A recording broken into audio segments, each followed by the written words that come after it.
বরফ তুষারপাত হচ্ছে, ঠান্ডা, শীতও অনেক বেশি। সাধারণত এই আবহাওয়া স্যাটেলাইটকে প্রভাবিত করে না, কিন্তু আজকে অনেক দেরিতে যোগাযোগ প্রতিষ্ঠিত হয়েছে। আমি এখন সংবাদ পেয়েছি যে স্যাটেলাইটের সাথে যোগাযোগ প্রতিষ্ঠিত হয়েছে, তাই আমি পৌঁছে গেলাম।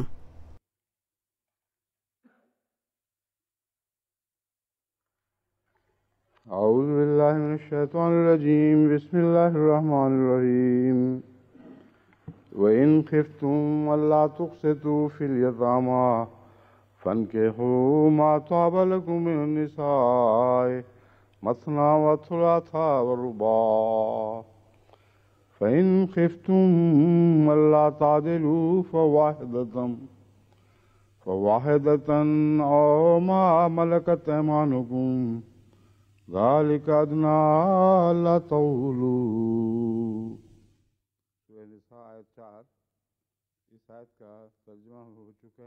সূরা নিসা 4 নম্বর আয়াত। এই আয়াতের অনুবাদও হয়েছে, তাফসীরও হয়েছে। যেখানে কথা ছেড়েছিলাম সেখান থেকে এখন আরম্ভ করব আবার। আমি পাশ্চাত্যের ওরিয়েন্টালিস্ট বা ধর্মযাজকদের মন্তব্য পেশ করেছিলাম। তাদের মধ্য থেকে একজন G M. Rodwell, the Koran translated from the Arabic, Everyman library publication এটি। তুলনামূলকভাবে তিনি ন্যায়পরায়ণ মানুষ। চলুন দেখি আগে কি সামনে আসে। মোহাম্মদ সাল্লাল্লাহু আলাইহি ওয়াসাল্লাম 4-এর অধিক বিয়ের যে অনুমতি মনে করছে এটি কেবল তাকেই দেয়া হয়েছে, আর এর পিছনে হয়তো তার পুত্র সন্তানের বাসনা ছিল। 4-এর যে নিষেধাজ্ঞা আছে সে তার 4 বিয়ে যে নির্দেশ আছে তার পিছনে এই যে সুবিধা তিনি মনে করতেন যে এই সুবিধা তাকে দেয়া হয়েছে, এর পিছনে এর উদ্দেশ্য হয়তো তার পুত্র সন্তানের বাসনা।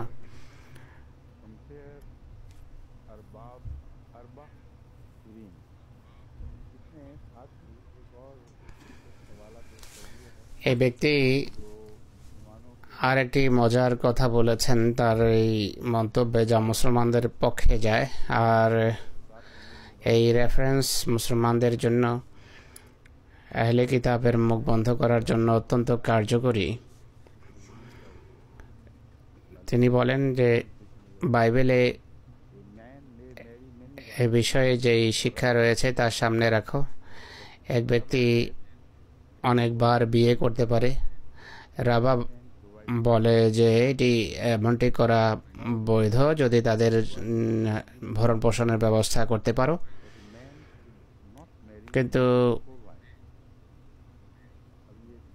বিজ্ঞরা বলেছেন যে এক ব্যক্তি 4-এর অধিক বিয়ে করা উচিত নয়। এই চার বিয়ের কথা বাইবেলেও আছে। এই যে ওরিয়েন্টালিস্ট বা ধর্মযাজক আক্রমণকারী যারা আছে তারা অবশ্যই এটি পড়ে থাকবেন। এটি না পড়া আশ্চর্যের কারণ হবে।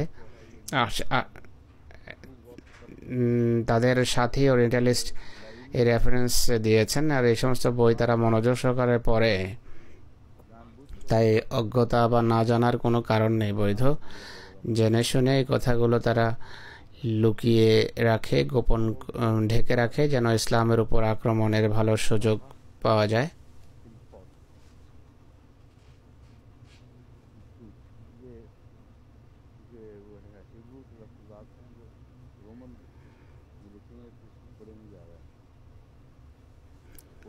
কয়েকটা হিব্রু শব্দ আছে যা রোমানে পড়তে হচ্ছে, আর তাই পড়তে অসুবিধা হচ্ছে হুজুর বলছেন। এখন রিচার্ড বেলের কথা বলা হচ্ছে। রাসূলুল্লাহ সাল্লাল্লাহু আলাইহি সাল্লাম যে বিয়ে করেছেন একাধিক, আসলে এর পিছনে কারণ হলো ইয়েতিমদের প্রতি সুবিচার করা। তাদের সম্পত্তি অবহেলিত হচ্ছিল বা অন্যায়ভাবে মানুষ হরণ করছিল।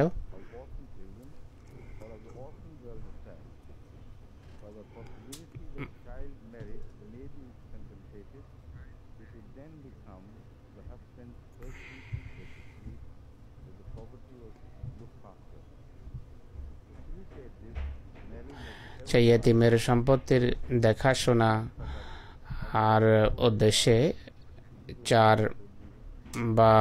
পর্যন্ত বিয়ের অনুমতি দিয়েছেন রাসূলুল্লাহ সাল্লাল্লাহু আলাইহি সাল্লাম।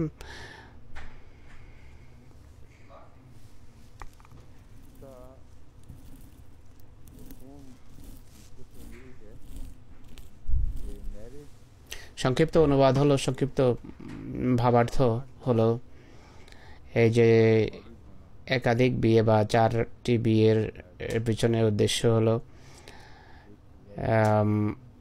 অজস্র ধারা ইয়েতিম ছিল সমাজে, তাদের এই সমস্যা সমাধানের জন্য একাধিক বিয়ের অনুমতি দেওয়া হয়েছে। কিন্তু ইনি বিষয়টা যেভাবে বোঝাচ্ছেন তা অত্যন্ত জটিল।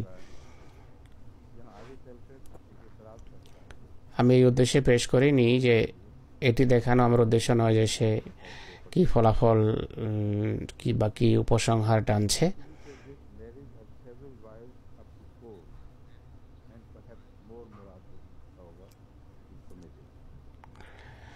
এই উদ্দেশ্যে 4 বা 4-এর অধিক বিয়ের ইসলামে অনুমতি আছে এটি বলতে চাচ্ছেন তিনি। এতিম এবং বিধবা সমস্যার সমাধান হলো এর উদ্দেশ্য।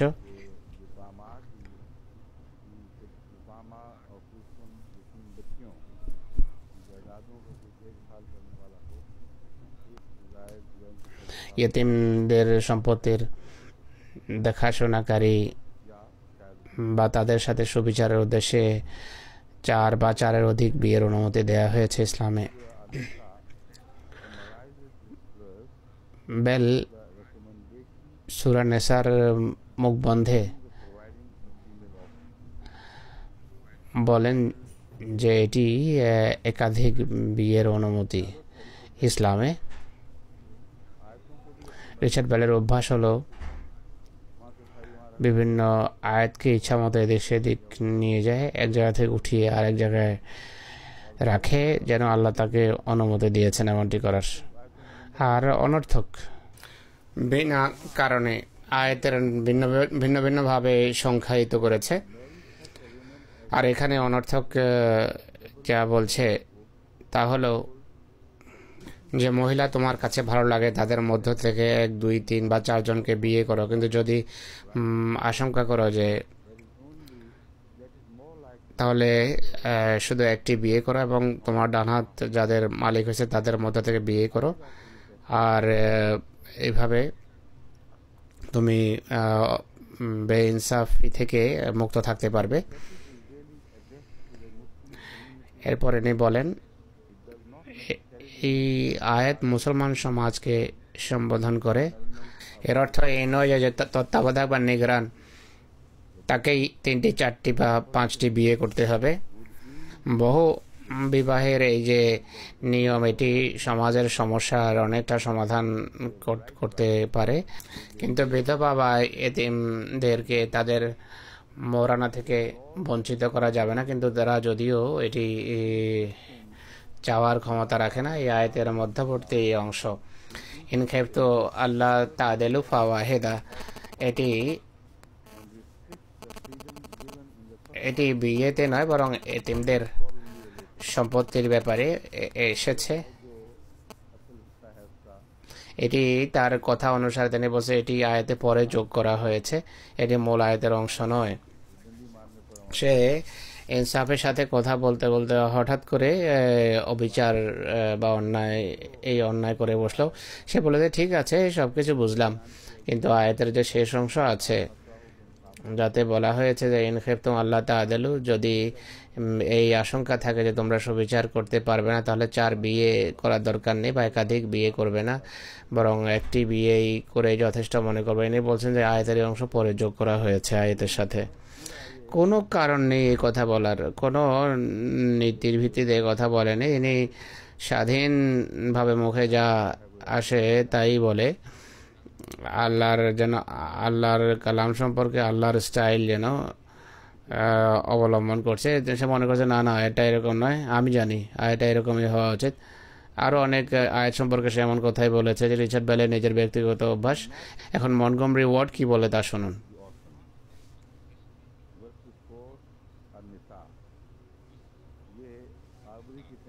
সূরা নিসা 4 নম্বর আয়াত সম্পর্কে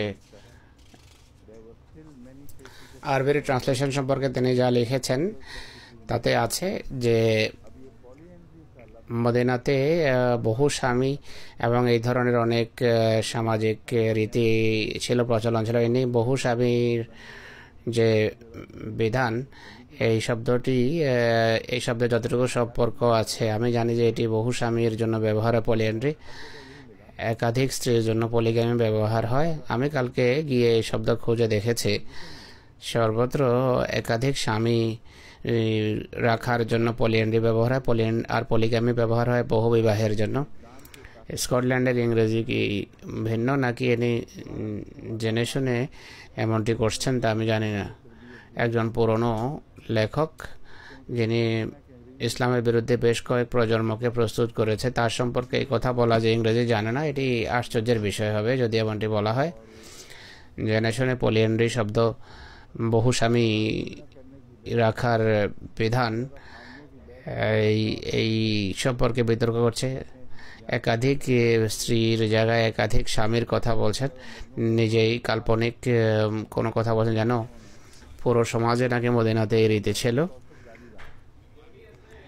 এই আয়াতগুলো সেই প্রচলনের কথা উল্লেখ করেনি, সেই প্রচলন নিজের জায়গাতেই ছিল। ইনি এই ধারণা সৃষ্টি করতে চাচ্ছেন মানুষের মাথায়, কিন্তু একটা বিপরীত কথাও বলছেন যা এর নিজের অবস্থানের বিরুদ্ধে যায়।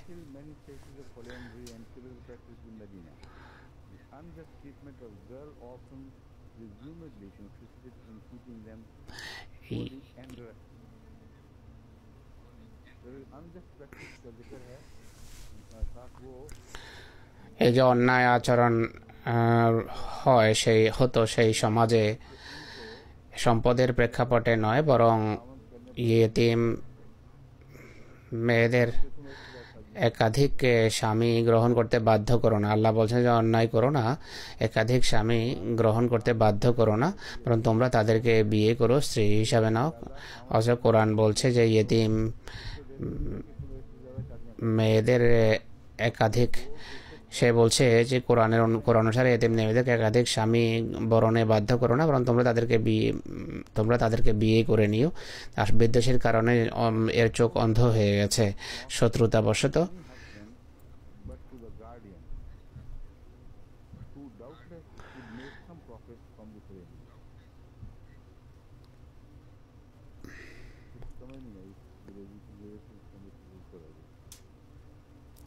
হুজুর বলছেন যে ওর ইংরেজি আমি বুঝতে পারছি না, কে বলছে?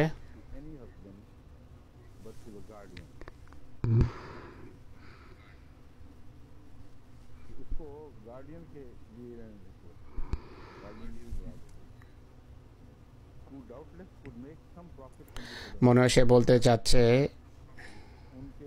যে শুধু তাদের নিগরানদের জন্য তাদেরকে থাকতে দাও, আর যারা তাদের তত্ত্বাবধায়ক আছে তারা তাদেরকে ফায়দা উঠাতে দাও, অর্থাৎ অপকর্ম করাবে, পয়সা উপার্জন করাবে এইভাবে। তা আমার মনে হয় এই কথা এনে বলতে চাচ্ছেন। মুসলমানরা যখন যুদ্ধে মারা যায়, এমন ক্ষেত্রে পুরুষ যেখানে মারা গেছে সেখানে বহু স্বামীর প্রশ্ন কিভাবে আসতে পারে? নিজেই স্বীকার করেছে যে মহিলার সংখ্যা বেড়ে গেছে যুদ্ধের ফলে, পুরুষের নয়। হুজুর বলছেন যে আশ্চর্যজনক কথা এটি, যা লিখেছে কোনো বিবেকবান ব্যক্তির জন্য এটি বোঝা সম্ভব নয়, কিন্তু পৃথিবীতে এমন নির্বুদ্ধের সংখ্যাও কম নয়। এরপর মন্টগমরি ওয়ার্ড লেখে,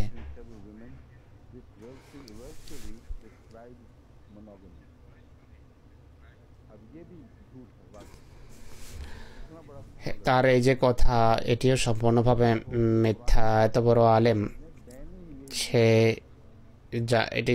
সে জানে না যে পুরনো ক্লাসিক্যাল আলেমেরা এই কথাই বলেছেন। সে আসলে এই কথা বলতে চাচ্ছে যে পূর্বের সমস্ত মুফাসসির বা মুফাসসিরদের কোনো একজনও এই কথা বলেননি যে যদি ইনসাফ করতে না পারো তাহলে শুধু একটি বিয়ে করো, অথচ সবাই এই কথা লিখেছেন। তাই পুরো সব শতাব্দী বাদ দিয়ে আধুনিক যুগে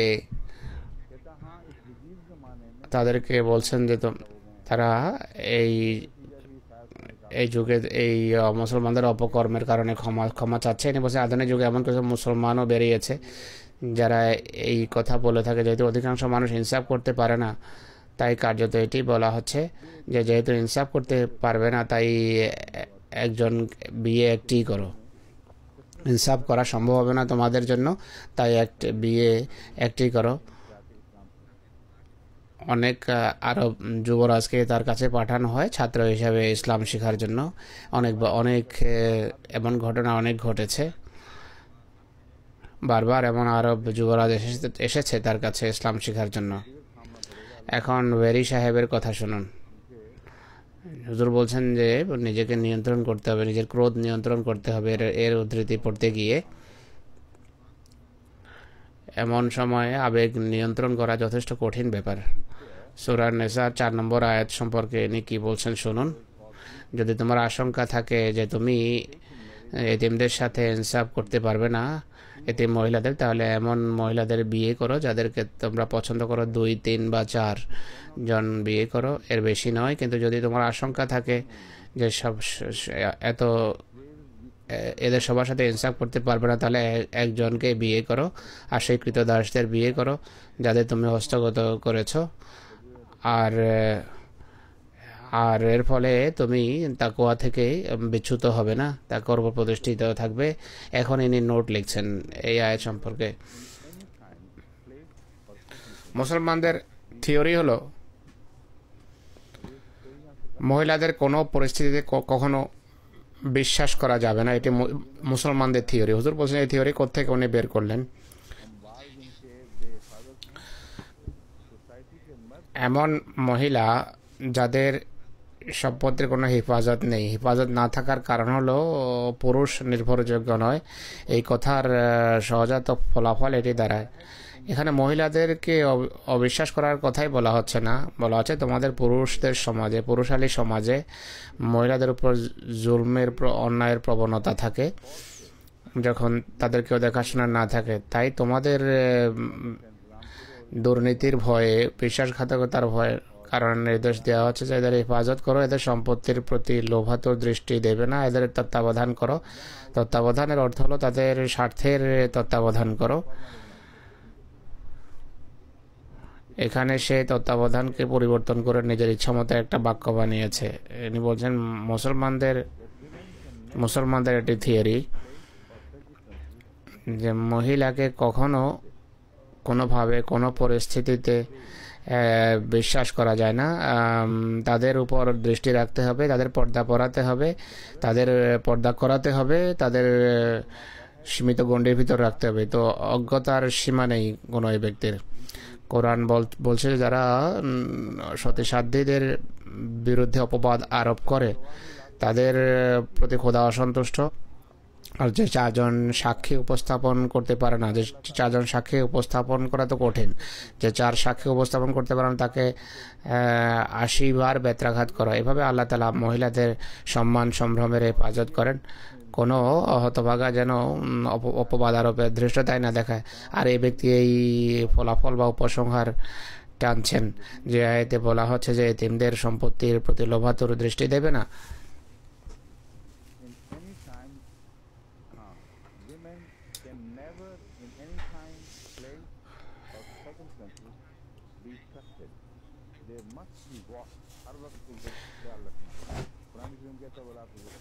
তাদের উপর সবসময় চোখ রাখবে। অথচ কোরআন বলে যে ওলা তাজাসসাস, সমাজে কারো বিরুদ্ধে কারো ছিদ্রান্বেষণ করবে না বা দুর্বলতা সন্ধান করবে না। আর এই ব্যক্তি বলছেন যে পর্দা করাতে হবে। হুজুর বলছেন অবশ্যই পর্দা করাতে হবে। আর তাদের নাকি সবসময় সন্দেহের দৃষ্টিতে দেখতে হবে। ইসলাম নাকি এই কথা বলে তাদের সমাজ থেকে বিচ্ছিন্ন করে রাখো। আজকাল ইসলামের নৈতিক বা আখলাকি শিক্ষা সম্পর্কে অনেক বড় বড় কথা বলা হয়। আমরা এই সম্পর্কে কিছু বলবো, যদিও এটি অপ্রিয় হবে, কিন্তু আমরা এই কথা বলতে বাধ্য হব যে বহু বিবাহ মুসলমানদের ভিতর যে নির্লজ্জতা আছে, সেই লজ্জাহীনতাকে এখনো কমাতে পারেনি। ইসলামের কে নৈতিক শিক্ষার হেফাজতকারী হিসাবে, সুরক্ষাকারী হিসাবে পেশ করা হয়, কিন্তু এটি ভুল কথা।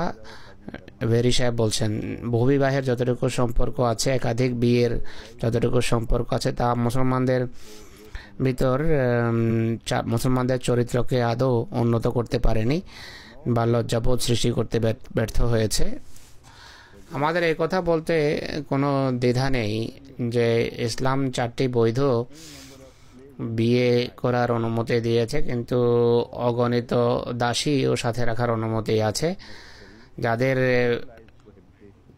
কোনোভাবে বিয়ে করাও যাদেরকে বিয়ে করাও আবশ্যক নয়।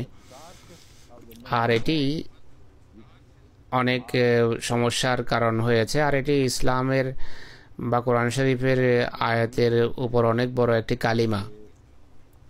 তিনি বলছেন আমরা এই কথা বলা জরুরি মনে করি যে, আর এ কথা বলতে আমরা দ্বিধা করব না।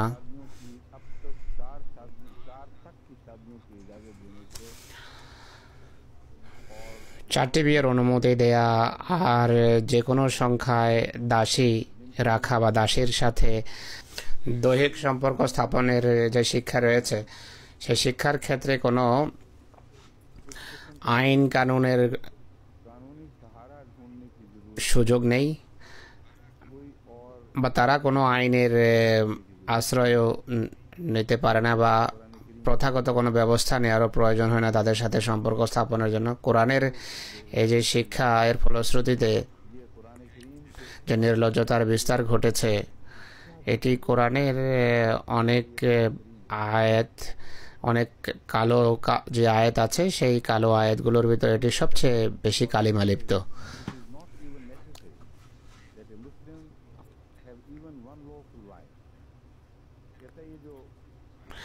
মুসলমানদের বৈধ স্ত্রী এক বিয়ের কথা যে আছে, এটি কথা প্রসঙ্গেই কেবল এসেছে। মুসলমানদের এক বিয়েরও প্রয়োজন নেই। কেন?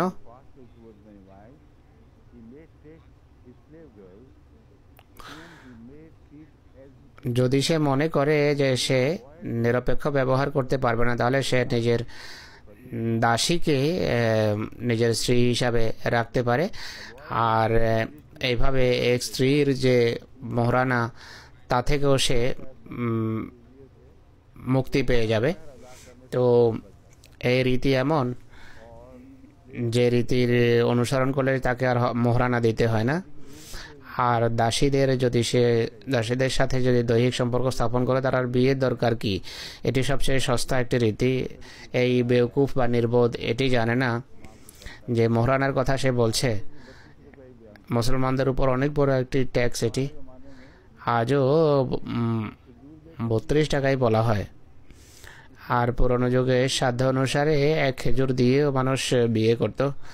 তাই এটিকে, মোহরানাকে বিয়ের মানি আখ্যা দেয়া, এটি অজ্ঞতা। আসলে মোহরানা হলো প্রত্যেক মানুষের দায়িত্ব, নিঃসাধ্য অনুসারে কিছুটা দায়িত্ব পালন করে এবং এক মহিলাকে তার যা আছে তা থেকে কিছু দেয়। এটি মোহরানা।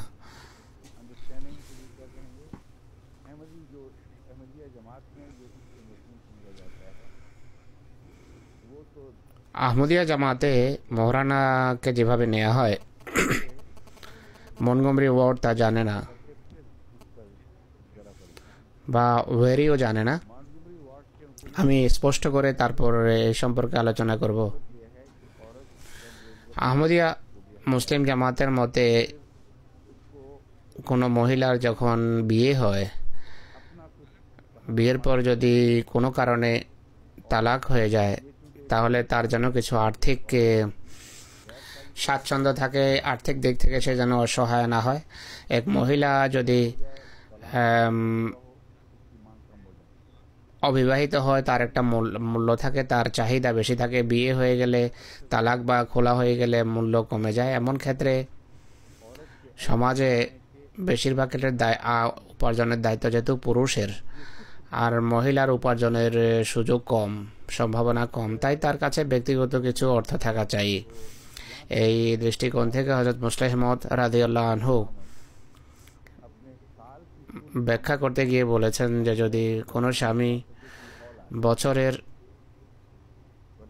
1 বছরের আয় মোহরানা হিসাবে দেয় তাহলে এটি ভালো। ন্যূনতম 6 মাসের অবশ্যই তার দেওয়া উচিত। বছরের অর্থ করেছেন এই জন্য যে কোরআন কারীম 1 বছর পর্যন্ত বিধবাকে ঘর থেকে বের করার অনুমতি দেয়নি। সে বিধবা যদি নিজে চলে যায় তাহলে ভিন্ন কথা। এটি বা অন্য কোনো কারণে ব্যাখ্যা করতে গিয়ে তিনি এই শিক্ষাকে সামনে রেখেছেন। তিনি বলেন যে মোহরানাকে হাসি ঠাট্টার উপকরণ করে নেয়া, সামান্য মোহরানা দেয়া এটি ঠিক নয়। আমাদের জামাতের জন্য ভালো হবে এক ব্যক্তি যদি নিজের 1 বছরের আয়ের সমান অর্থ মোহরানা হিসাবে নির্ধারণ করে, বা নিদান পক্ষে 6 মাসের আয়। 6 মাসের কথা এই জন্য বলেছেন যে 6 মাসের আয় যদি শুধু মহিলা পায় তাহলে সেটি তার 1 বছরের আয়ের সমান হবে। পুরুষ যা আয় করে তা দুজনের জন্য যথেষ্ট হওয়া উচিত। মহিলাকে যদি 6 মাসের আয় দেয় তা তার 1 বছরের জন্য যথেষ্ট হওয়া উচিত, এটি ন্যূনতম। আর সর্বোচ্চ 1 বছরের আয় মোহরানা হিসাবে নির্ধারণ করতে পারে, আর এর বেশিও দেওয়া যেতে পারে। সর্বোচ্চ 1 বছর আর ন্যূনতম 6 মাসের আয় মোহরানা নির্ধারণ করেছেন। আর এটি নির্ধারণের পিছনে কোরআনের আয়াত রয়েছে। তিনি মোহরানার পিছনে যে প্রজ্ঞা আখ্যা দিয়েছেন তা হলো এক মহিলা যেন আর্থিক নিরাপত্তা অনুভব করে। এটি মনগমরি ওয়ার্ড জানে না। মনগমরি ওয়ার্ড যা জানে তা হলো আমাদের সমাজে যে প্রচলিত ইসলাম আছে সেই ইসলাম সম্পর্কে সে জানে কেবল। মধ্যযুগের ইসলাম এরই কথা এগুলো। যারা আজকের মানুষ বলে যে আমরা সংখ্যাগরিষ্ঠ শ্রেণী, তারা মধ্যযুগীয় লোকদের শিক্ষায় প্রভাবিত। আর মনগমরি ওয়ার্ডও মধ্যযুগীয় লোকদের বই পুস্তকই পড়েছে। সে ভালো জানে যে মোহরানা সম্পর্কে অধিকাংশ আলেম এই কথা বলেন যে যাই হোক না কেন নির্ধারণ করতে হবে মোহরানা হিসাবে। এমন কোনো জিনিস মোহরানা হিসেবে দেওয়া যেতে পারে যার মূল্য আজকের বাজারে 32 টাকার সমান হবে, অর্থাৎ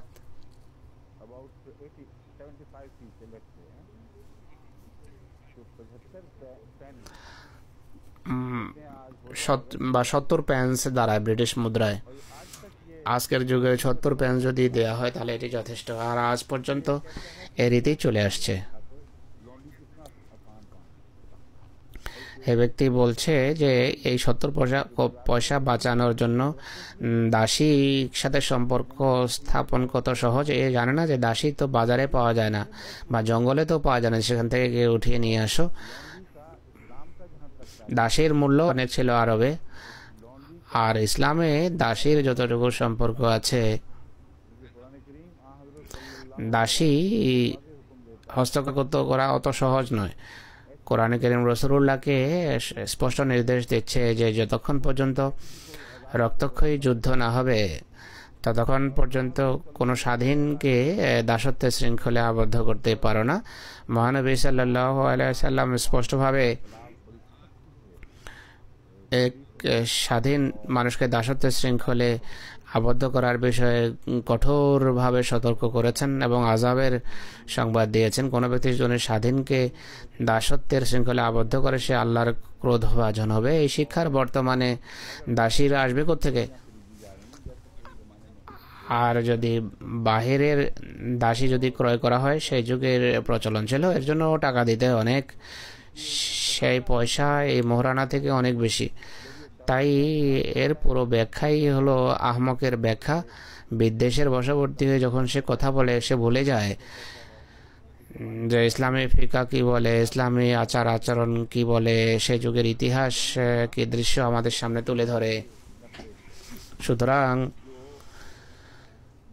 দাসী রাখা এটি ধনীদের একটা রীতি ছিল, যে বিরল দৃষ্টান্ত হিসাবে সমাজে দেখা যেত। আর সমাজের বেশিরভাগ শ্রেণী তো দরিদ্র, তাই একথা বলা যে গরিবদের বিয়েরই প্রয়োজন নেই, তারা দাসী দিয়ে চালাতে পারে, যেভাবে যেন দাসী বাজারে পাওয়া যায়, এটি অজ্ঞতাপ্রসূত একটি ধারণা। আর তার এই ধারণার পিছনে কোনো বাস্তবতা নেই। সত্যিকার অর্থে রসুল্লাহর যুগে যেই যুদ্ধ হয়েছে, সেই যুদ্ধে খুব অল্প সংখ্যক দাসী এসেছে বন্দী হিসাবে। আর মুসলমানের সংখ্যা ছিল এর তুলনায় অনেক বেশি, সমাজ ছিল অনেক বড়। তাই এই যে প্রশ্ন ওঠানো হচ্ছে, ঐতিহাসিক বাস্তবতাকে উপেক্ষা করে, পরিসংখ্যানকে সামনে না রেখে এই আপত্তি করা হচ্ছে। সূরা নিসা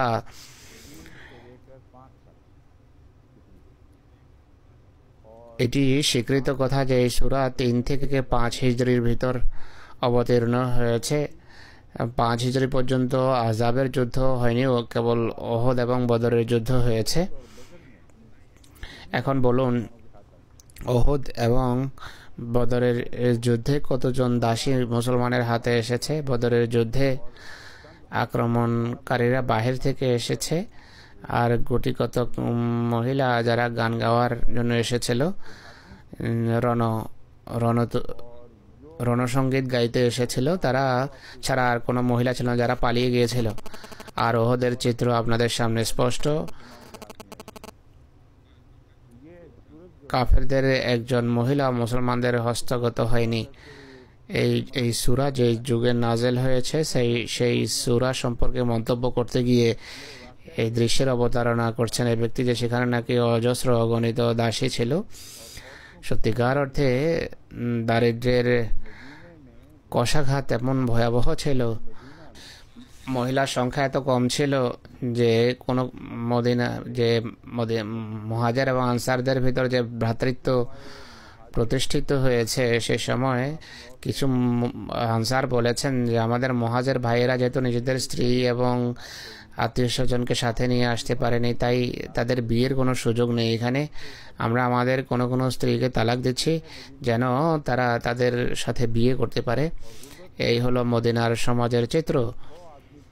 আর দারিদ্র্যের চিত্র দেখুন, বেশ কয়েক শত মানুষ মসজিদে নববীতে থাকতো, তাদের খাবারের কোনো ব্যবস্থা ছিল না, রসদের কোনো ব্যবস্থা ছিল না। রসদের ঘরে দিনের পর দিন চুলা জ্বলতো না। আল্লাহ যদি কোনো জায়গা থেকে তোফা পাঠাতেন, সেই তোফার অপেক্ষা থাকতো। তো আহজাবের যুদ্ধ পর্যন্ত ছিল এই পরিস্থিতি। ক্ষুধায় অনাহারে সাহাবারা পেটে পাথর বেঁধে রেখেছিলেন। এই দুর্ভাগা, এই হতভাগারা কিভাবে ভয়াবহ আক্রমণ করে, এটি বলা যাবে না যে অজ্ঞতাবশত এরা আক্রমণ করছে। ইতিহাসের প্রতিটি পাতা তাদের সামনে স্পষ্ট, তারা জানে মুসলমান কী অবস্থায় জীবনযাপন করছিলেন। তখন তারা এই তির্যক হামলা করে, আর তারা সেই যুগকে ব্যবহার করে আক্রমণের জন্য, যে যুগ আয়াত নাজেল হওয়ার প্রায় শত শত বছর পরের যুগ, যখন দাসী এবং দাস হস্তগত হওয়া আরম্ভ হয়। পরে ইরানের সাথে যে যুদ্ধ হয়েছে সেই যুগের কথা, বা আরও অন্যান্য অনেক দেশের সাথে এমন যুদ্ধ হয়েছে। সেই সময় দাসী হস্তগত হতো। মুসলমানদের এই আয়াত যখন নাজেল হয়, এই ব্যক্তি বলে যে এই কালাম রসুলুল্লাহর, আল্লাহ তাআলার বাণী নয়, কোরআন শরীফ। যদি রসুল্লাহরই কথা হয়ে থাকে, তাহলে তিনি কীভাবে জানতে পারলেন যে পরে এমন দাসীরা মুসলমানদের হস্তগত হতে যাচ্ছে? তাই এটি মিথ্যা, এই বিদ্বেষ, পক্ষপাত, দুষ্ট কথার আর কোনো মূল্যই নেই। এটি আরও বলে যে এক বিবিকেও মোহরানা দিতে হবে না, তাই দাসী যত সংখ্যক দাসী রাখো, অসুবিধা কী? আবার বলে যে মুহাম্মদ সাল্লাল্লাহু আলাইহি ওয়াসাল্লাম নিজে আইন বা শরীয়তের শিক্ষা নিজের জন্য আবশ্যক মনে করতেন না। 32 নম্বর সূরা আর 49 নম্বর আয়াত।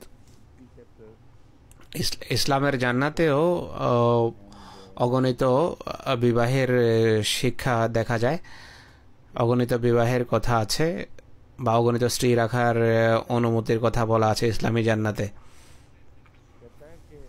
জান্নাতকেও সে ক্ষমা করছে না। দেখো, এদের চার বিয়ে বা চারের অধিকের বিয়ের এমন প্রবল বাসনা যে জান্নাতেও তারা বহু বিবাহের দৃশ্য সৃষ্টি করেছে। পরে বাক্য শুনুন, আকাশের নিচে এমন কোনো দেশ নেই যেখানে এমন যৌন যথেচ্ছাচারিতার দৃষ্টান্ত আপনি দেখবেন যতটা মুসলমান শাসিত দেশে দেখা যায়। আকাশের পর্দার নিচে এমন কোনো দেশ আপনি দেখবেন না যার নির্লজ্জতা এবং পাপাচারিতা যৌন যথেচ্ছাচারিতার সেই দৃশ্য দেশের অবতারণা করবে যতটা কোনো মুসলমান শাসিত দেশে আপনি দেখবেন। মুসলমান শাসিত দেশ ছাড়া অন্য কোথাও এমন যৌন যথেচ্ছাচারিতা আপনি দেখবেন না। এই হলো তার কথার সারাংশ। ভেরির এখন সেলের কথা আসছে। সেলও ওই ভেরিকে সমর্থন করেছে। সে বলে যে যেহেতু দাসীকে কোনো মোহরানা দিতে হয় না, তার খরচ বহন করতে হয় না স্বাধীনের মতো, তাই এক ব্যক্তি বেশ কিছু দাসী রাখতে পারে এবং একজন স্বাধীন নারীর মোকাবেলায়। তো এটি ঐতিহাসিক তথ্য সম্পর্কে অজ্ঞতা এবং আরব সমাজের তৎকালীন অবস্থা সম্পর্কে অজ্ঞতার কারণে এমন কথা বলে। অজ্ঞতা বলা আসলে কঠিন, কেননা পুরনো বই পুস্তক পড়ার যতটুকু সম্পর্ক আছে, অনেক মুসলমান আলেম থেকে এরা বেশি পরিশ্রম করেছে, বেশি পড়েছে, আর গভীর পড়ালেখা আছে। তারা অনেক পুরনো মুফাসসিরের পাতা তালাশ করেছে আপত্তির উদ্দেশ্যে, তাই অজ্ঞতা তাদের প্রতি আরোপ করা যাবে না। এটি বলা যাবে না যে তারা জানতো না, না জেনে এইসব কথা বলেছে।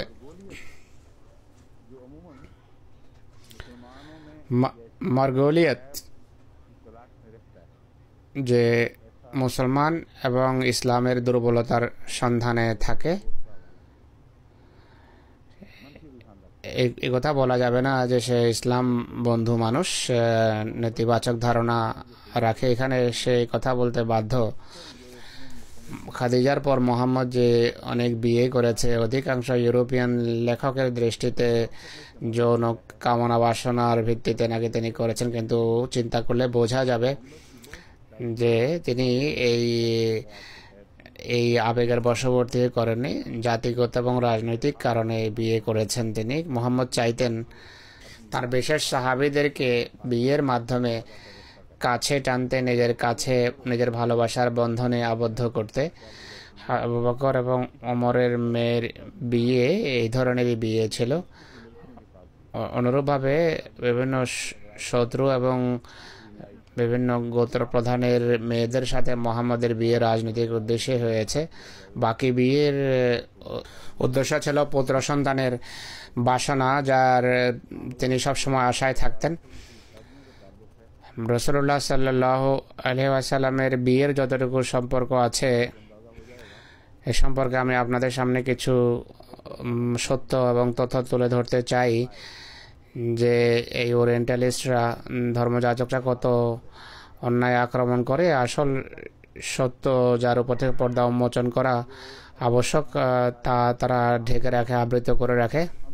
তারা যেভাবে চিত্র তুলে ধরে, তার এক ব্যক্তি যে কোরআনী নির্দেশাবলীকে উপেক্ষা করে নিজের জন্য বেশি চায় এবং অন্যদেরকে কিছু দিতে চায় না,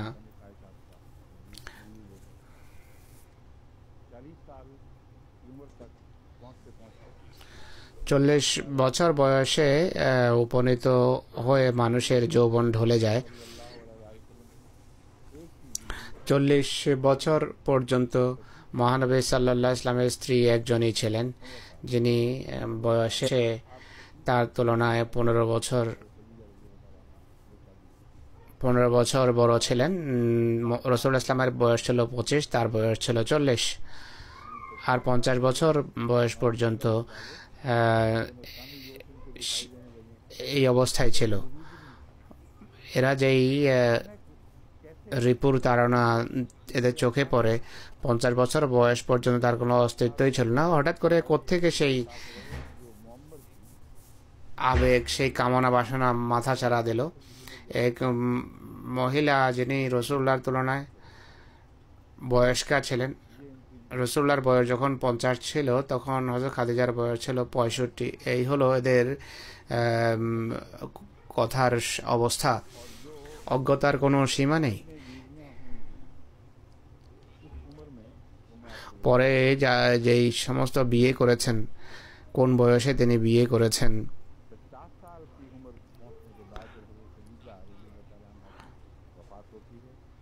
তার কথা বলছি। 50 বছর বয়সে রাসূলুল্লাহর স্ত্রী হযরত খাদিজার ইন্তেকাল হয়। সাউদার সাথে প্রথম বিয়ে হয়, আর তখন স্ত্রী একজনই ছিলেন, দুজন নন। রাসূলুল্লাহ সাল্লাল্লাহু আলাইহি ওয়াসাল্লামের বয়স ছিল তখন 50। দ্বিতীয় বিয়ে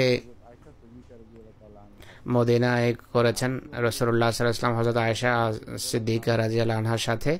তার বয়স তখন 12 থেকে 16 বলা হয়ে থাকে, আর রাসূলুল্লাহ সাল্লাল্লাহু আলাইহি ওয়াসাল্লামের বয়স ছিল 55 বছর। এরপর হযরত হাফসার সাথে বিয়ে হয়েছে। অন্য যত বিয়ে হয়েছে 55 থেকে 60-এর ভিতর হয়েছে।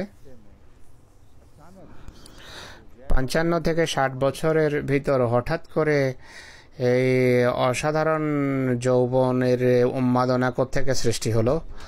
তাই এদের অপবাদ অবশ্যই মিথ্যা। এক প্রবৃত্তির দাসত্ব যে করে 50 বছর পর্যন্ত সে একজন বিবিতেই সন্তুষ্ট থাকবে, হঠাৎ করে তার ধৈর্যের বাঁধন ভেঙে যায়, যৌবনের উন্মাদনা মাথাচাড়া দেয়, এটি কিভাবে হতে পারে? আর রাসূলুল্লাহ সাল্লাল্লাহু আলাইহি ওয়াসাল্লাম যার সাথে ইচ্ছা, যাকে পছন্দ করতেন, বিয়ে করতে পারতেন। কোনো মুসলমান রাসূলুল্লাহকে এত ভালোবাসতো যে এক মুহূর্তের জন্য দ্বিধাদ্বন্দ্ব করতো না তারা। আর রাসূলুল্লাহ সাল্লাল্লাহু আলাইহি ওয়াসাল্লাম সম্পর্কে এটি অত্যন্ত স্পষ্ট কথা যে তিনি বিধবাদের সাথে বেশি বিয়ে করেছেন, বিধবাকে, এবং অবিবাহিত স্ত্রীর সংখ্যা তার কম। তো দেখুন, এর পিছনে অনেক হিকমত আছে, অনেক কারণ আছে। বিধবাদেরকে যে তিনি বিয়ে করেছেন, বিয়ের খাতিরেই তিনি শুধু বিয়ে করেননি, বরং জেহাদের ফলশ্রুতিতে যারা বিধবা হয়েছেন বেশিরভাগ এমন মহিলার সাথেই রাসূলুল্লাহর বিয়ে হয়েছে সাল্লাল্লাহু আলাইহি ওয়াসাল্লাম। যারা অবিবাহিতা ছিলেন,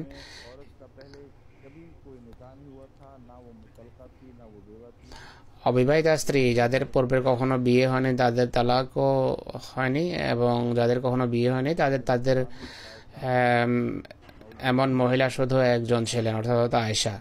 তো তার জৈবিক কামনা বাসনার দাস হিসেবে রাসূলুল্লাহকে এরা পেশ করে। নাউজুবিল্লাহ। দেখুন, হযরত সাউদাও বিধবা ছিলেন, হযরত জায়নবও বিধবা ছিলেন, ভিন্ন জায়নব। একজন জায়নব হলে জায়নব বিনতে জাহাশ, যার জায়েদের সাথে বিয়ে হয়েছিল, জায়েদের তালাকপ্রাপ্তা স্ত্রী। জায়নব বিনতে খুজাইমা ছিলেন একজন, ইনিও বিধবা ছিলেন। উম্মে সালমা বিধবা ছিলেন। হযরত জায়নব বিনতে জাহাশ তিনিও তালাকপ্রাপ্তা ছিলেন। হযরত উম্মে হাবিবাও বিধবা ছিলেন। হযরত মাইমুনাও বিধবা ছিলেন।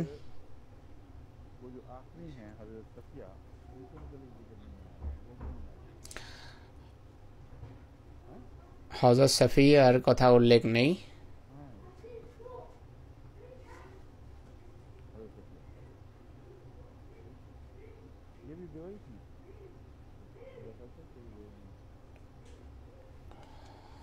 হযরত সাফিয়া ও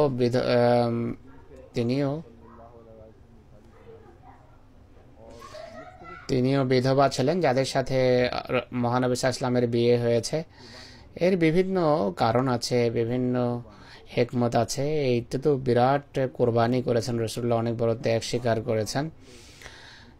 এত জন স্ত্রীর দায়িত্ব নেয়া এবং তাদের পারস্পরিক সম্পর্ককে ভারসাম্যের গণ্ডিতে রাখা, আর বারবার তাদের মাঝে মতভেদের একটি কষ্টদায়ক পরিস্থিতি বেশ কয়েকবার মাথাচাড়া দেয়।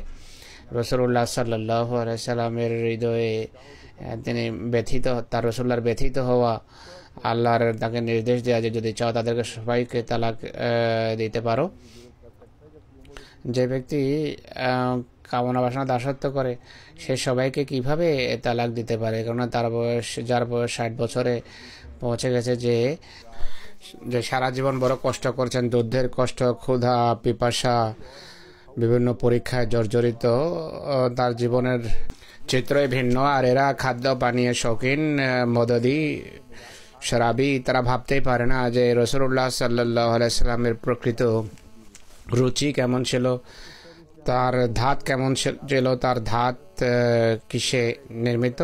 তো এরা বাধ্য, এরা বিলাসিতায় অভ্যস্ত। তারা এখানে বসে ধারণা করে, অনুমান করে যে এমন হয়ে থাকবে বা রাসূল এমন ছিলেন, নাউজুবিল্লাহ মিন যালিক। এই হলো তাদের রাসূলের ধারণা।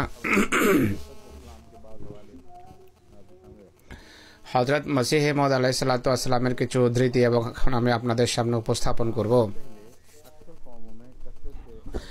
তিনি বলেন যে ইসলামের পূর্বে অধিকাংশ জাতিতে বহু বিবাহের প্রচলন ছিল, শত শত এবং হাজার পর্যন্ত সেই সংখ্যা উপনীত ছিল, শত শত হাজার হাজার ছিল সংখ্যা। ইসলাম বহু বিবাহকে বা বহু বিবাহের প্রচলনকে কম করেছে। এইটি কোরআনের একটি বিশেষত্ব যে কোরআন এই অগণিত বিবাহ এবং লাগামহীনতাকে লাগাম পরিয়েছে। এটি অত্যন্ত গুরুত্বপূর্ণ কথা। এই কথা পূর্বে আমি বেশ কয়েকবার বলেছি যে ইসলাম বিয়ের সংখ্যা কমিয়েছে, কিন্তু এদিকে কখনো দৃষ্টি যায়নি যে ঐশী গ্রন্থের ভিতর এটি একমাত্র গ্রন্থ যা এই বিধিনিষেধ আরোপ করেছে, অন্য কোনো গ্রন্থ তা করেনি। তিনি হযরত মসিহ মউদ আলাইহিস সালাতু ওয়াস সালাম বলছেন, ইসলাম বিবাহের ক্ষেত্রে যে লাগামহীনতা আছে সেটিকে প্রত্যাখ্যান করেছে। ইসরায়েলি জাতির, আমি এখানে একটা গুরুত্বপূর্ণ কথা আপনাদের সামনে উপস্থাপন করতে চাই। কোনো ব্যক্তি ভাবতে পারে কি যে হযরত ঈসা আলাইহিস সালাম এক বিয়ের কথাই বলেছেন, তার উক্তিতে কোথাও দুই বিয়ের উল্লেখ নেই। এটি সঠিক যে হযরত ঈসা আলাইহিস সালামের উক্তিতে দুই বিয়ের উল্লেখ নেই, কিন্তু ইনজিলের এই চ্যালেঞ্জ দেয়া ভুল। ইনজিলের চ্যালেঞ্জ দেওয়া ভুল, কেননা যেই কথা তারা চ্যালেঞ্জ হিসেবে পেশ করে সেই কথা মসিহের এই উক্তির সাথে বিরোধ রাখে। যে মসিহ বলেছেন যে আমি ঐশী গ্রন্থের একটা বিন্দুকেও রহিত করতে আসিনি। তো উভয় আয়াতের একটিকে আমরা গ্রহণ করব, দ্বিতীয়টি কিতাব থেকে বের করতে হবে। আমি যেই আয়াত পেশ করছি এটি স্বীকৃত একটি আয়াত, আর শুরু থেকে আজ পর্যন্ত খ্রিস্টান লেখকেরা এটি লিখে আসছেন এবং গর্বের সাথে পেশ করেন, আর এর বিভিন্ন ব্যাখ্যা করে, কিন্তু এটিকে তারা রদ করে না। তারা এর ব্যাখ্যা করে যে এর অর্থ হলো এর অর্থ এই নয় যে তিনি পরিবর্তন করতে পারবেন না। এর অর্থ হলো তিনি শরীয়তকে পরিপূর্ণতা দিতে এসেছেন, সেটিকে সুন্দর করে দেখিয়েছেন। এই ব্যাখ্যা মানলেও এই আয়াতের নিরিখে কোরআনের পুরনো কোনো শিক্ষাকে রদ করার বা প্রত্যাখ্যানের এই আয়াত অনুমতি দেয় না। এই আয়াত বিতর্কাধীন ছিল এবং এই আয়াত বিতর্কিত আখ্যা দেয়া হয়নি। মানা হয় যে এটি সঠিক আয়াত, কিন্তু এর বিভিন্ন ব্যাখ্যা করা হয়। তো এই আয়াতের একটি নিশ্চিত অর্থ হলো হযরত ঈসা আলাইহিস সালাম কখনো এটা বলেননি যে বাইবেলের শিক্ষাকে তিনি সীমাবদ্ধ করতে এসেছেন, পরিপূর্ণতার জন্য এসেছেন। তারা পারফেকশনের কথা বলে, কিন্তু তাতে কোনো কমি বা কমতি করার কথা বলেননি।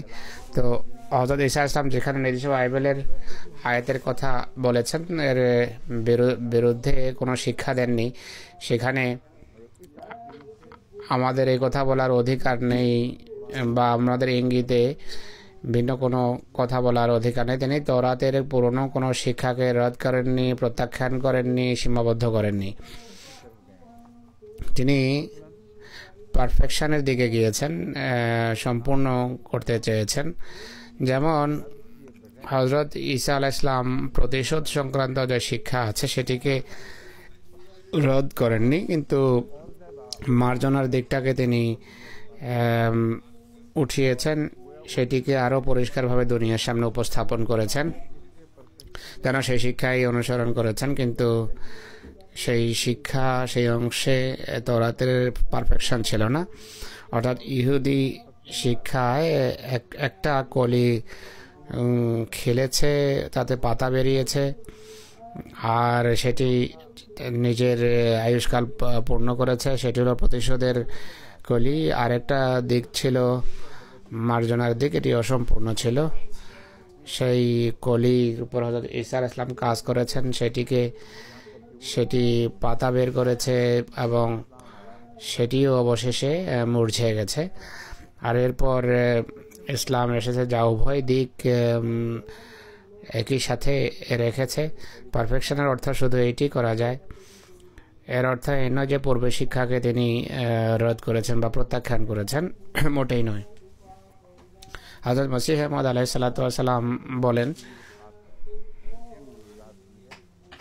বরং এটি কোরআনের একটি বিশেষত্ব। আমি ব্যাখ্যা করলাম এই জন্য যে কেউ অজ্ঞতাবশত যেন এই কথা না বলে বসে যে ইনজিলেও একমাত্র বিয়েরই শিক্ষা আছে। ইনজিল এক বিয়ের শিক্ষা বা নির্দেশ দেওয়ার অধিকারে রাখে না যতক্ষণ পর্যন্ত অতীতের সকল নবী এবং অতীতের সকল শিক্ষাকে স্পষ্টভাবে প্রত্যাখ্যান না করবে। হযরত মসিহ ইসলাম একই সাথে মুসলিম বলছেন যে ইসরায়েলি জাতির পবিত্র নবীরা যারা শত শত, বরং কেউ কেউ 700 পর্যন্ত বিয়ে করেছেন, তারা কি শেষ নিঃশ্বাস পর্যন্ত হারাম বা অবৈধ কাজে লিপ্ত ছিলেন? কি বলছো? নিজেদের বই খুলে দেখো, তাদের সন্তান সন্ততি যাদের অনেকেই পূর্ণবান এবং নবীও ছিলেন, তারা কি জারজ বা অবৈধ সন্তান ছিলেন? কারণ এরা বলে যে ইসলাম যে একাধিক বিয়ে শিক্ষা দিয়েছে, এটি বেবিচারের শিক্ষা, আর এর বেশি কিছু নয়। এই সমস্ত দেশে আইন আছে যে একাধিক বিয়ের অনুমতি দেওয়া যেতে পারে না, কিন্তু একটা পার্থক্য আছে। তারা বলে যে নোংরা কাজ বা বেবিচার যাচ্ছে তাই করো, আইন কিছু বলবে না, কিন্তু বৈধভাবে একাধিক বিয়ে যদি করো তাহলে মার খাওয়ার জন্য প্রস্তুত হয়ে যাও। হযরত মসিহ মাউদ আলাইহিস সালাম আল হাকাম 7ম খণ্ড আর সংখ্যা 28 ফেব্রুয়ারি 1903 সনের 55 পৃষ্ঠায় বলেন, হুজুর বলছেন অনেক উদ্ধৃতির আমি রেফারেন্স দিইনি, কিন্তু পরে যখন লেখা হবে তা বলবো। 4 স্ত্রী রাখার নির্দেশ দেয়নি ইসলাম, বরং অনুমতি দিয়েছে। কোরআন কারীম কখনো নির্দেশ দেয়নি, কোরআন একটা শর্ত উল্লেখ করেছে, পরিস্থিতি বর্ণনা করেছে, আর 4 পর্যন্ত বিয়ের অনুমতি দিয়েছে। এর অর্থ এটি নয় যে 4 জনকেই গলার মালা হিসাবে বরণ করো। কোরআনের কথার অর্থ হলো মানুষের চাহিদা ভিন্ন ভিন্ন হয়ে থাকে মানুষ ভেদে, এই কারণে 1 থেকে 4 পর্যন্ত অনুমতি দিয়েছে। এখানে আমি এই কথা বর্ণনা করা আবশ্যক মনে করি যে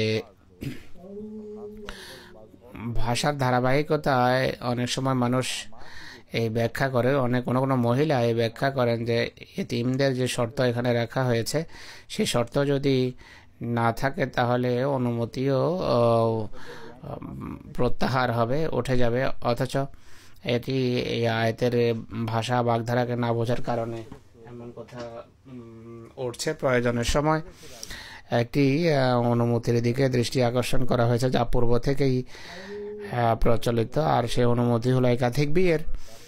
কোরআনের কথা হলো যদি তোমরা অন্যায় করো এতিমদের সাথে, তাহলে অন্যায়ের আশঙ্কা থাকে, তাহলেই অনুমতি তো আছে পূর্ব থেকে, এখন নতুন করে অনুমতি দেয়া হচ্ছে না। এই কথা ভালো করে মাথায় রাখবে।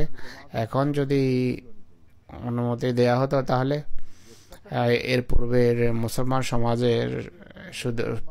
সমাজের পূর্বে শুধু এক স্ত্রী থাকা উচিত ছিল। তো একটি স্বীকৃত গৃহীত সামাজিক প্রচলনের কথা উল্লেখ করতে গিয়ে কোরআন বলে যে তোমাদের কাছে এর জন্য সমাধান আছে, তোমরা অন্য অন্য মহিলার সাথে বিয়ে করতে পারো, কিন্তু এখন এখন অনুমতি নেই। অনুমতির অনুমতির সাথে একটা বিধিনিষেধ আছে। বিধিনিষেধ হলো আজের পর 2, 3 বা 4-এর বেশি বিয়ে করা যাবে না। এটি হলো শেষ সীমা যার তোমাদের অনুমতি দেয়া হচ্ছে। এমন মানুষ যারা নিজেদের পক্ষ থেকে আপত্তি করে আর একই সাথে মুসলমান হওয়ারও দাবি করে, আমি জানি না এদের ইমান কিভাবে অক্ষুণ্ণ থাকতে পারে। आगे से बात वाज़ेह हो जाए, बाद लोगों के मौक़िफ़ के मुतालिक जो मुसलमान कहलाते हुए भी इस आयत का गलत तर्जुमा करते हैं। কিছু মানুষ যারা মুসলমান হওয়ার দাবি করা সত্ত্বেও এই আয়াতের ভুল অনুবাদ করে, মসিমদ বলছেন যে এটা নিজেরা একটা আপত্তি গড়ে, আবার মুসলমান হওয়ারও দাবি করে। আমি জানি না তাদের ইমান কিভাবে সম্পূর্ণ হতে পারে। এরা তো ইসলামের বিরুদ্ধে আপত্তিকারী। এরা দেখে না আইন প্রণয়নকারী আইন প্রণয়নের সময় কোন কোন কথা সামনে রাখতে হয়। যদি কোনো ব্যক্তির স্ত্রী একজন হয়ে থাকে এবং সে যদি কুষ্ঠরোগে আক্রান্ত হয়, তাহলে কি হবে? এর অর্থ হলো যে মুসলমান হয়েও একাধিক বিয়ে সম্পর্কে আপত্তি করে, তারা অজ্ঞতাবশত এমন কথা বলে। আমরা জানি না আইনের দাবি কি। আর কোরআন শরীফ গভীর প্রজ্ঞার সাথে সেই দাবিগুলো পূরণ করেছে। এখানে শুধু ইয়তুম বা এতিম হওয়ার শর্ত উপস্থাপন করেননি, তিনি বলেন আইন প্রণয়নকারী আইন প্রণয়নের সময় বিভিন্ন কথা সামনে রাখতে হয়। এক ব্যক্তি যার একমাত্র স্ত্রী, সে যদি কুষ্ঠরোগী হয় বা গনেরিয়া বা সিফিলিস রোগে ভোগে, আর সে যদি সন্তান প্রসবের যোগ্যতা হারিয়ে ফেলে, এই ধরনের বিভিন্ন রোগে ভুগে, এমন সময় স্বামীর কী করা উচিত? সে কি সেই স্ত্রীকে নিয়ে বসে থাকবে? এমন সমস্যার সময় কি সমাধান সে খুঁজবে? বা সে যদি কোনো প্রকারের অপকর্মে লিপ্ত থাকে, সে মহিলা, সেই স্বামীর আত্মাভিমান কি তাকে সমাজ স্ত্রীর আসনে বসিয়ে রাখবে? আল্লাহ জানে। ইসলামের উপর আপত্তি করার সময় এরা কেন অন্ধ হয়ে যায়, এই কথা আমরা বুঝি না।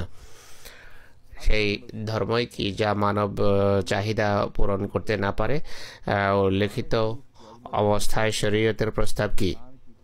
কোরআন শরীফের মাহাত্ম্য এটি প্রমাণ করে। কোরআন শরীফের মাহাত্ম্য হলো মানুষের এমন কোনো প্রয়োজন নেই যার সমাধান কোরআন পেশ করেন। এখন ইংল্যান্ডেও এমন সমস্যার কারণে অজস্র ধারায় বিয়ে এবং তালাক আরম্ভ হচ্ছে।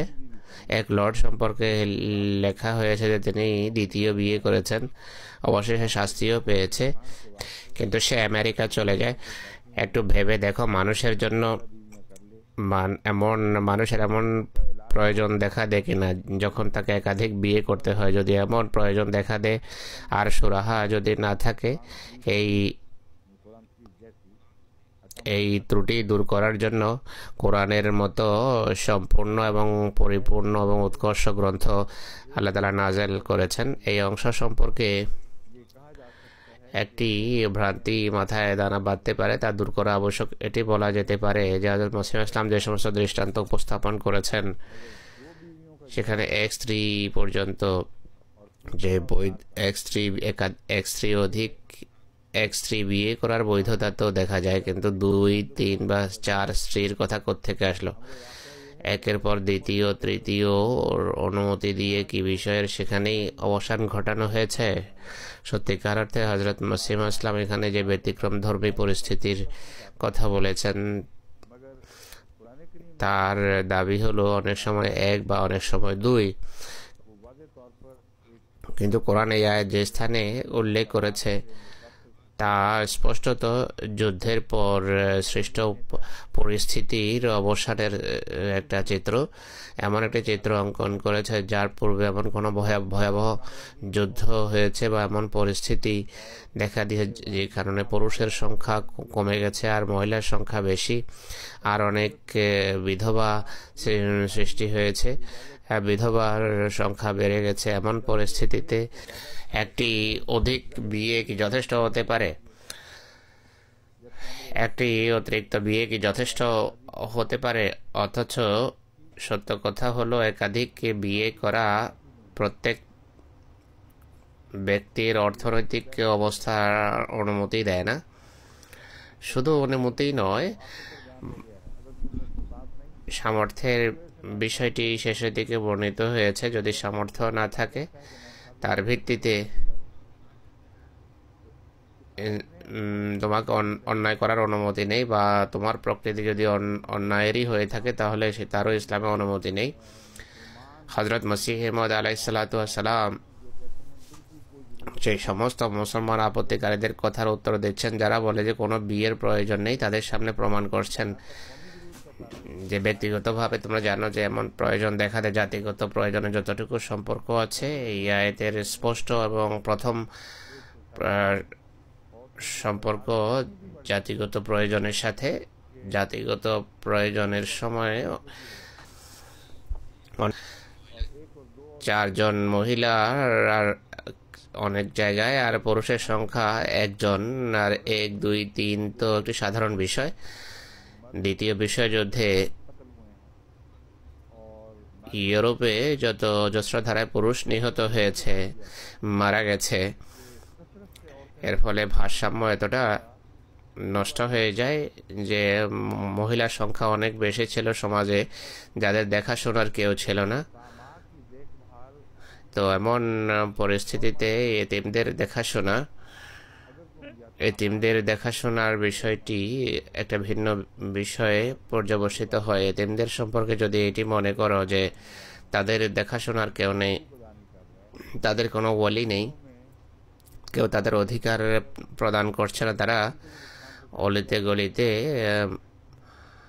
ঘুরে বেড়াবে আর সমাজেরও ক্ষতি করবে, নিজেদেরকে ধ্বংস করবে। এমন পরিস্থিতিতে জাতিগত সমস্যা হলো জাতিগত সমস্যার নিরিখে একাধিক বিয়ে করা, যা তোমাদের তাবা হয়, তোমাদের বিশেষ পরিস্থিতিতে তোমাদের জন্য ভালো হয়, যেন সমাজের সমস্যার সমাধান হতে পারে।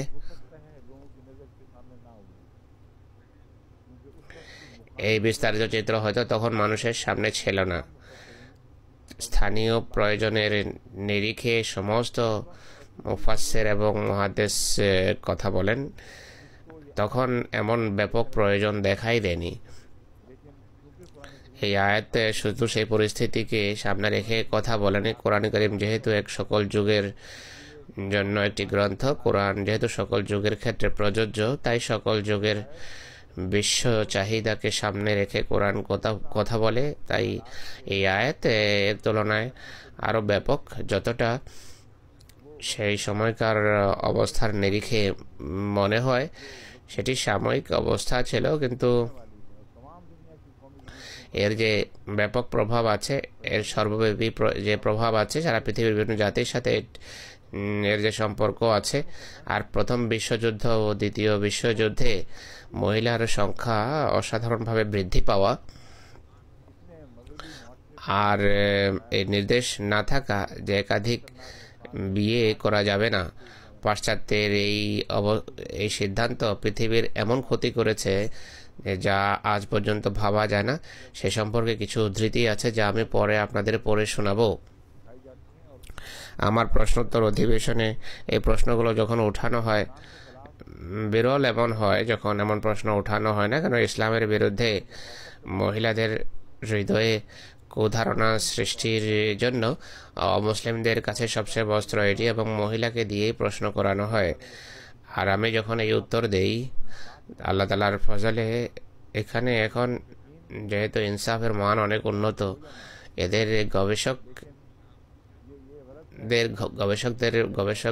গবেষকেরা সুবিচারের উন্নত মানে প্রতিষ্ঠিত থাকুক বা না থাকুক, আমার বলা উচিত ছিল ইসলামের শত্রু গবেষক, তাদের ভিতর ইনসাফের মান উন্নত হোক বা না হোক, মোটের উপর এদের গবেষক এবং সাধারণ মানুষের মাঝে ইনসাফ এবং সুবিচারের মান অনেক উন্নত।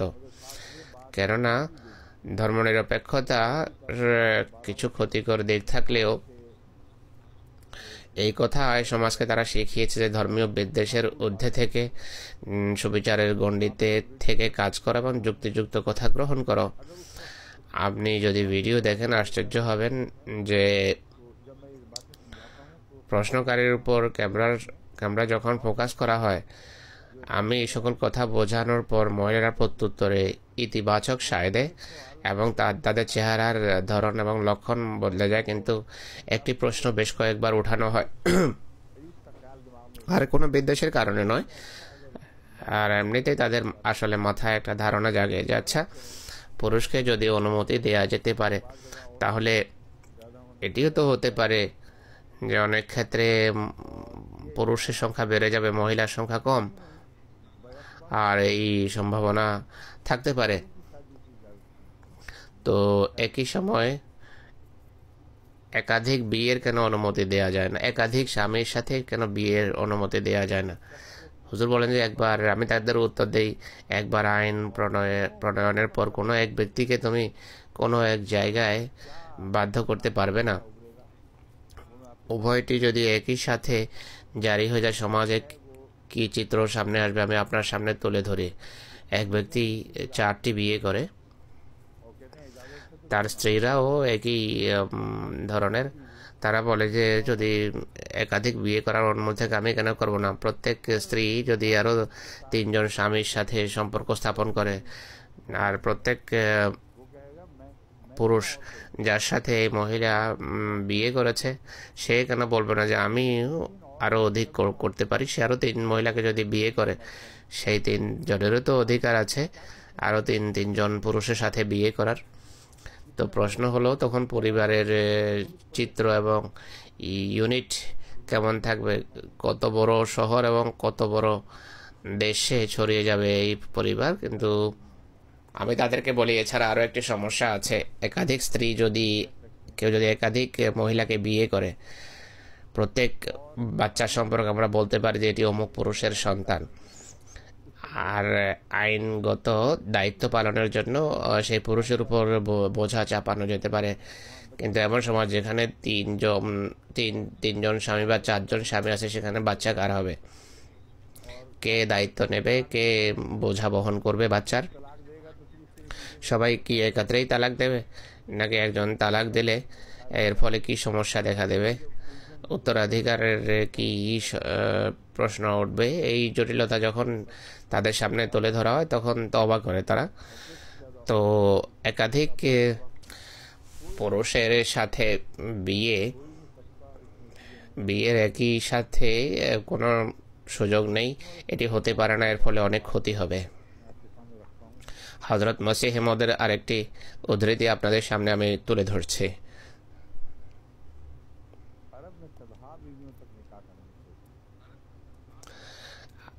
আরবে শত শত বিয়ে করত মানুষ,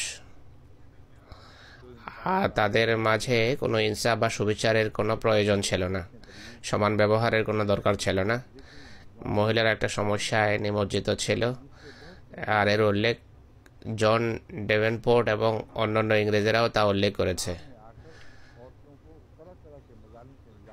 ইসলাম এসে নারী জাতিকে বিভিন্ন প্রকারের অত্যাচার থেকে, সামাজিক কুপ্রথার সমস্যা থেকে মুক্ত করেছে। এটি ইসলামের অনুগ্রহ যা এরা ভুলে যায়। কোরআন শরীফে শত শত বিয়ের সংখ্যাকে কমিয়ে 4 পর্যন্ত এনেছে। এক থেকে বৃদ্ধি করেনি, বরং শত শতকে 4-এ এনেছে। বরং কোরআন একই সাথে এই কথাও বলেছে যে ওয়াইন খেফতুম আল্লাহ তা'দিলু ফাওয়াহিদা, যদি এই 4-এর মাঝে সুবিচার করতে না পারো তাহলে একজনকেই বিয়ে করো। তো কেউ কোরআনের যুগের প্রতি দৃষ্টিপাত করে তাহলে দেখবে যে পৃথিবীতে বহু বিবাহ সকল সীমা লঙ্ঘন করে যায়, আর ভারসাম্য অনেক অন্যায় ব্যবহার হতো মহিলাদের সাথে। সে যদি ভাবে তাহলে তাকে স্বীকার করতে হবে যে কোরআন পৃথিবীর উপরে অনুগ্রহ করেছে, যে সেই সমস্ত ভারসাম্যহীনতার থেকে সমাজকে মুক্ত করেছে। কিন্তু প্রকৃতির নিয়ম এমন যে অনেক সময় সন্তানের বাসনা, স্ত্রীর বন্ধ্যা বা স্থায়ী বা চিররোগী হওয়ার কারণে, বা এমন রোগের কারণে যে রোগের ফলে সহবাস অসম্ভব হয়ে যায়, যা হতেই পারে কোনো সময়। অনেক সময় 10 বছর মহিলারা অসুস্থ থাকে, আর স্ত্রী তাড়াতাড়ি বুড়া হলেও অনেক সময় দেখা গেছে বিশেষ মহিলা তাড়াতাড়ি বয়োবৃদ্ধ হয়ে যায়। যে সমস্ত মহিলাদের বিয়ে দেরিতে হয়, কম বয়সে যাদের বিয়ে হয় তাদের তুলনায় এমন মহিলারা তাড়াতাড়ি বৃদ্ধা হয়ে যান। हाँ फरमाया ये सब फिक्र करनी की बीवी की जरूरत पड़ती है। এসব কিছুর ফলে সহজাতভাবে এক দ্বিতীয় স্ত্রীর প্রয়োজন দেখা দেয়, अमलदार होने के बहुत जल्द বা কোনো স্ত্রী তাড়াতাড়ি যদি कि मर्द अभी অন্তঃসত্ত্বা হয় তাহলে তাড়াতাড়ি তার সন্তান হারিয়ে যায়। অথচ পুরুষ এখনও যুবক এবং তার অঙ্গ প্রত্যঙ্গ দৃঢ় হয়ে থাকে এবং সে তার এমন ক্ষেত্রে সহজাতভাবে দ্বিতীয় স্ত্রীর প্রয়োজন দেখা দেয়। তাই একাধিক বিয়ের অনুমতি দেওয়া হয়েছে। আর একই সাথে ইনসাফ এবং ভারসাম্যের শর্ত রাখা হয়েছে, ইনসাফের শর্ত রাখা হয়েছে। তো হজরত মসিহ মওদের যে জেনারেল দৃষ্টিভঙ্গি তা হলো অধিকাংশ ক্ষেত্রে মানুষের প্রয়োজন ব্যক্তিগত পর্যায়ের, সেই ক্ষেত্রে এই আয়াত প্রযোজ্য হবে যেখানে लेकिन अगर कोई शख्स ज्यादा बढ़ना चाहे প্রয়োজন পুরা হয়ে যায়, কথা সেখানে শেষ হওয়া উচিত। কিন্তু কোনো ব্যক্তি বিয়ে করতে চায় তাহলে তার সামনে এই শর্ত থাকবে যে ইনসাফের কথা মনে রাখতে হবে। যদি সবার সাথে সমান ব্যবহার না করো, ইনসাফ করতে না পারো, তাহলে একের অধিক বিয়ের অনুমতি নেই। এই যে প্রয়োজনগুলো, এগুলো হযরত মসিহ ইসলাম ব্যক্তির ক্ষেত্রে বর্ণনা করেননি, কেননা বিভিন্ন পুরুষের অবস্থা ভিন্ন ভিন্ন হয়ে থাকে, তাদের দায়িত্ব ভিন্ন হয়ে থাকে, তাদের চাহিদা ভিন্ন ভিন্ন হয়ে থাকে। প্রত্যেক পুরুষ একই ধরনের হয় না। যেভাবে বিজ্ঞানে ভ্যালেন্সিস বা যোজনী হয়ে থাকে, কোনো কোনো রাসায়নিক পদার্থ একটি অন্যটির সাথে সম্পর্ক স্থাপনের বৈশিষ্ট্য রাখে, কোনোটি 2, 3 বা 4টির সাথে সম্পর্ক স্থাপনের বৈশিষ্ট্য রাখে। একইভাবে পুরুষদের ভিতর বিভিন্ন প্রকৃতির পুরুষ সৃষ্টি করেছেন আল্লাহ। তাদের সামর্থ্যকে আল্লাহ তাআলা কম বা বেশি করেছেন। ज्यादा तफसील से जाती और बहुत सी बातें ऐसी बयान करना पड़ती जिनसे हजरत इस्लाम से এটি যেহেতु বিস্তারিত একটি বিষয়, অনেক কথা বর্ণনা করতে হয়, যা হযরত মসিহ ইসলাম এড়িয়ে যাচ্ছেন, ইঙ্গিতে কথা বলছেন। তিনি কেবল এই কথাই বলছেন না যে একটি চাহিদা পূরণ করলেই সব কিছু হয়ে যাবে। তোমরা একটা অভাব দূর করতে পারো, চাহিদা পূরণ করতে পারো, অতিরিক্ত কি প্রয়োজন তা তোমরা জানো, কিন্তু স্মরণ রেখো শর্ত হলো ইনসাফ। ইনসাফ বা ন্যায়ের শর্ত যদি পূরণ করো তাহলে 4 পর্যন্ত পৌঁছতে পারো, নতুবা একটি নিয়ে সন্তুষ্ট থাকতে হবে তোমাদেরকে।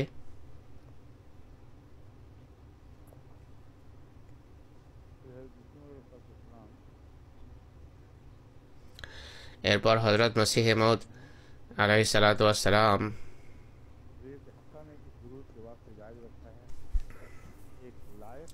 শরীয়তের দৃষ্টিতে একাধিক বিয়ে করতে পারে যদি এক পুরুষ যোগ্য হয়। স্ত্রী যদি সন্তান জন্ম দিতে না পারে তাহলে বিয়ে করতে পারে। তিনি আরো বলেন, পাদ্রীরা দ্বিতীয় বিয়েকে বেবিচার আখ্যা দেয়। তো প্রথম প্রশ্ন হলো, পূর্বের নবীদের সম্পর্কে আপনাদের মতামত কি? হযরত সুলাইমানের বেশ কয়েক স্ত্রী ছিলেন, কিভাবে দাউদেরও? নিয়ত যদি পবিত্র হয়, তাকওয়ার খাতিরে যদি হয়, 10-20 জন স্ত্রী করাও পাপ নয়। খ্রিস্টানদের কথা অনুসারে যদি একাধিক বিয়ে গুনাহ হয়ে থাকে তাহলে হযরত দাউদের সন্তানের ঘরে তাদের ছেলেও হয়েছে, তাহলে তো এটি খুব ভালো ব্যবস্থাপত্র, বড় বরকতময় একটি ব্যবস্থাপত্র। পাপের ফলে খোদার জন্ম হয়, এই সূক্ষ্ম কথা হযরত মসিহ ইসলাম কত অদ্ভুতভাবে উপস্থাপন করেছেন।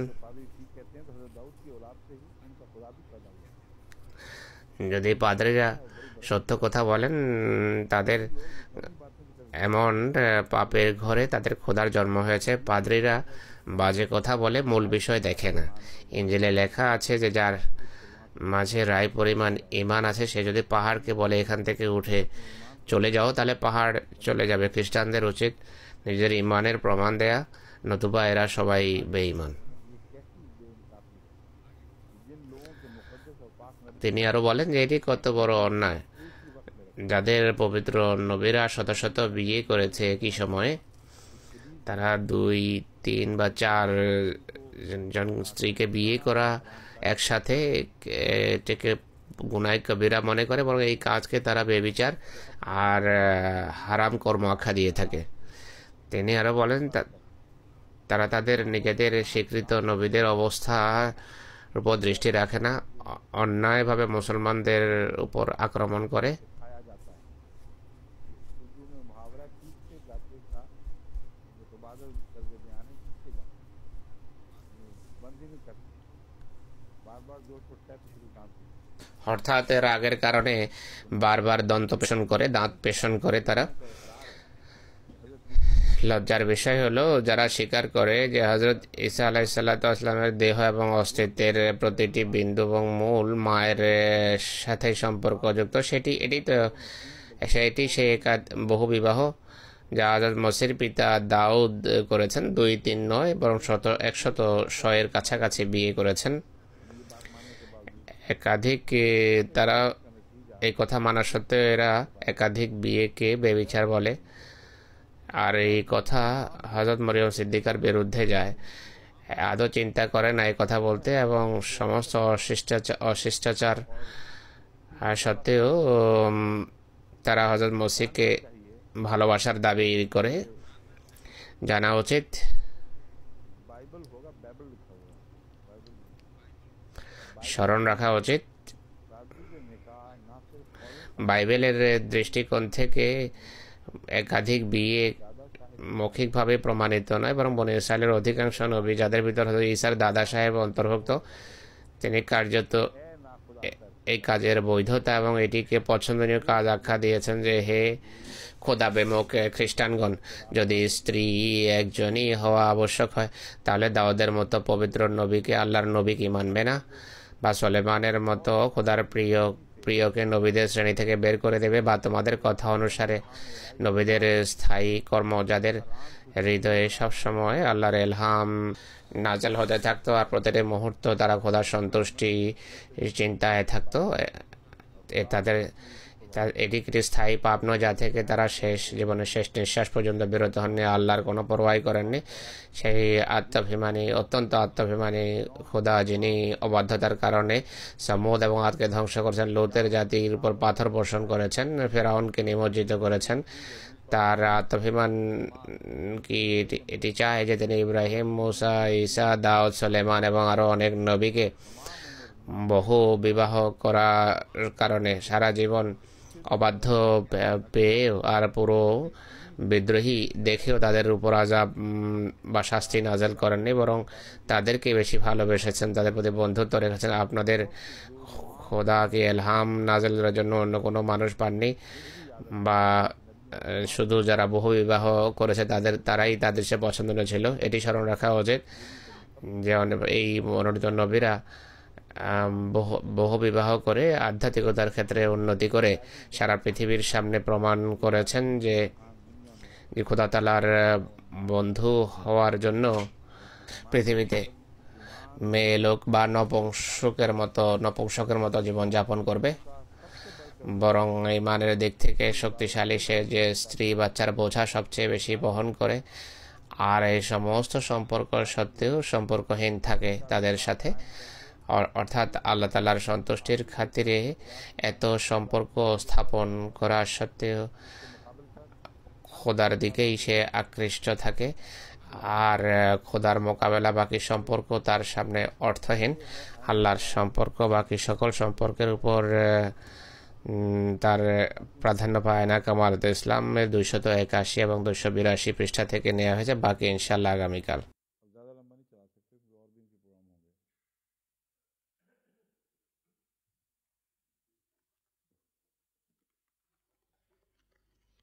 अच्छा, अस्सलाम वालेकुम। ये उठा के